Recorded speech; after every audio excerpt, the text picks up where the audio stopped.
തദ്ദേശ തെരഞ്ഞെടുപ്പിൽ സംസ്ഥാന വ്യാപകമായി ഒരു മുന്നണിയെയും തെരഞ്ഞെടുപ്പ് ധാരണയില്ല എന്നാണ് വെൽഫെയർ പാർട്ടി സംസ്ഥാന പ്രസിഡന്റ് റസാഖ് പാലേരി പറയുന്നത്. പ്രാദേശിക സാഹചര്യം അനുസരിച്ച് തീരുമാനമെടുക്കും.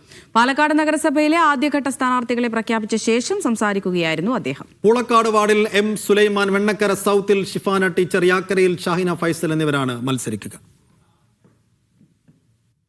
തദ്ദേശ സ്വയംഭരണ തെരഞ്ഞെടുപ്പ് പടിവാതിൽക്കൽ എത്തി നിൽക്കുകയാണ്. എന്നോടൊപ്പം ഉള്ളത് വെൽഫെയർ പാർട്ടിയുടെ സംസ്ഥാന പ്രസിഡന്റ് റസാഖ് പാലേരിയാണ്. പാലക്കാട് നഗരസഭയിൽ കഴിഞ്ഞ തവണ ഒരു സീറ്റിൽ മത്സരിച്ച് ഒരു സീറ്റിൽ വിജയിച്ചു. ഇത്തവണ എത്ര സീറ്റിലാണ് മത്സരിക്കുന്നത്?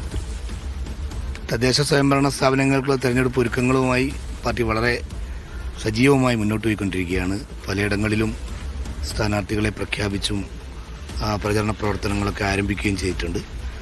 പിന്നെ ഞങ്ങൾ പാലക്കാട് മുനിസിപ്പാലിറ്റിയിൽ കഴിഞ്ഞ 2 വർഷങ്ങളിലായി വെൽഫെയർ പാർട്ടിക്ക് ഓരോ കൗൺസിലർമാർ ഉണ്ടായിരുന്നു. വളരെ വലിയ ജനകീയമായ വർക്കാണ് അവരിലൂടെ ഈ നാടിന് കാണാൻ സാധിച്ചത്. വലിയ ആത്മവിശ്വാസമാണ് പാർട്ടി പ്രവർത്തകർക്ക് പ്രത്യേകിച്ചും ഈ മേഖലയിലുള്ളത്. ഞങ്ങൾ ഇന്ന് അതിൻ്റെ 1ാം ഘട്ട സ്ഥാനാർത്ഥി പ്രഖ്യാപന പരിപാടിയാണ് ഇവിടെ സംഘടിപ്പിച്ചിരിക്കുന്നത്. അതിനുവേണ്ടിയാണ് ഞാൻ പാലക്കാട് എത്തിയത്. ഇന്ന് 3 കാൻഡിഡേറ്റുകളെ പാർട്ടി പ്രഖ്യാപിക്കും.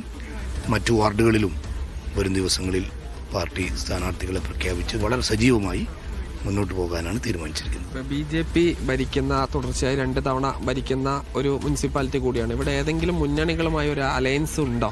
BJPയുടെ ഭരണം അവസാനിപ്പിക്കുക എന്നത് തന്നെയാണ് വെൽഫെയർ പാർട്ടി മുന്നോട്ട് വെക്കുന്ന കാഴ്ചപ്പാട്.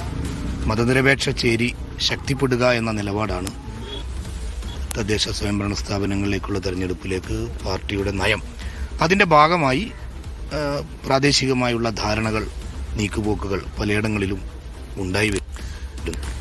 അപ്പോൾ വെൽഫെയർ പാർട്ടി നിലപാട് വ്യക്തമാക്കിയിരിക്കുന്നു. ഒരു മുന്നണിയുമായും ധാരണയില്ല എന്നാണ് അവർ ഇപ്പോൾ പ്രഖ്യാപിച്ചിരിക്കുന്ന നിലപാട്. അതെ.